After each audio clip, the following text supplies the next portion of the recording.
Rescue teams from Boone, Ogle, and Winnebago County have been searching the Rock River for almost an hour looking for the missing body, but haven't found anything yet. The woman drove through this previously closed-off intersection, striking a barricade which flew all the way here, nearly hitting Nikina Truesdell. Improving an entire block on Rockford's west side is no simple task, but things get easier when more than 300 people all over America come to help out. The airport is up and running normally with the city as the new operator, but this is the fourth time management has changed in the last 7 years.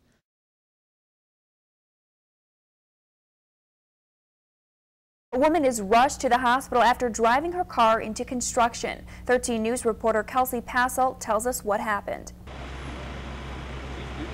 A rescue team works to free a woman trapped in her car.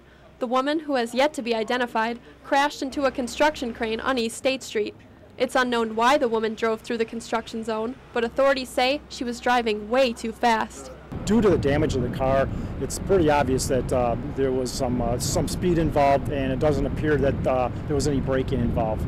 Heavy front-end damage. The woman drove through this previously closed-off intersection, striking a barricade which flew all the way here, nearly hitting Nikina Truesdell, who was just out for a walk. When she first hit that first barricade and that metal came at me, I thought it was going to hit me. I jumped back just so that it wouldn't hit me. While Truesdell walked away unharmed, the woman driving is now at Swedish American Hospital with severe injuries. A bystander struck by debris from the accident has also been hospitalized, but his injuries are not serious. Lieutenant Christine Bishop says police cannot take legal action at this point in time.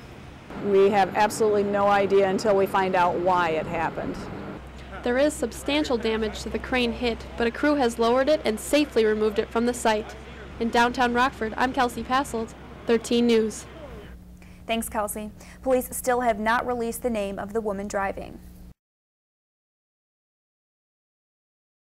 For the past week, volunteers across the country helped rebuild a neighborhood in Rockford. 13 News reporter Kelsie Passolt tells us the reason behind their hard work. Kelsie? Improving an entire block on Rockford's west side is no simple task, but things get easier when more than 300 people all over America come to help out. You know, my hands, my legs, my feet. These middle schoolers from Denver, Colorado had never even heard of Rockford before, but after Thursday, they had already done a week's worth of work for the city. We've been painting all the houses, and we've been gardening and helping pulling weeds and cut things. They joined nearly 350 people from Ohio, Missouri, and Indiana to make over the 400 block of Oakley Street. The multi-agency effort is part of Project Facelift, which every year picks one home and its surroundings to be revamped. It's been an amazing experience putting smiles on everybody's faces here, hearing their stories, and learning to become a better community. Izelle Curry has lived in this neighborhood for 17 years and says the block has never looked better. I'm thankful for the Lord that He sent these people here, sent these kids here to help us. Really, it's wonderful. It's wonderful. And even though they're headed back home, these Colorado teens say the time they spent here made them feel a part of Rockford's community. Just to get to know everybody in the neighborhood and everything, it's been a great experience, and I want to come back. This is the fourth year Project Facelift has come to Illinois for the summer work camp. Elizabeth, back to you.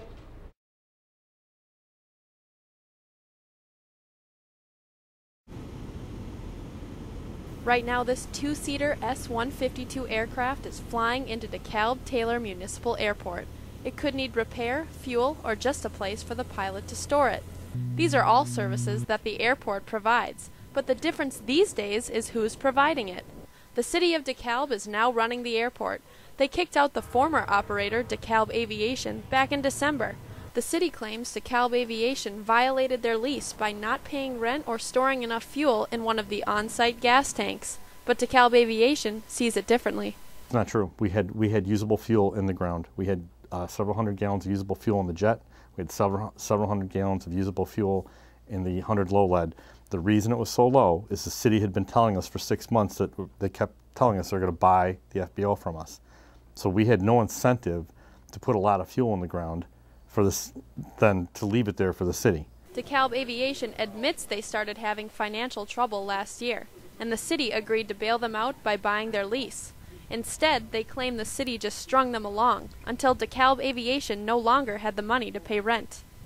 DeKalb Aviation claims that behind the scenes, the city's real plan was to replace the operator with a different company, Fly America, through a sweetheart deal between the city's airport manager Tom Cleveland and Fly America owner Jeff Kohlert.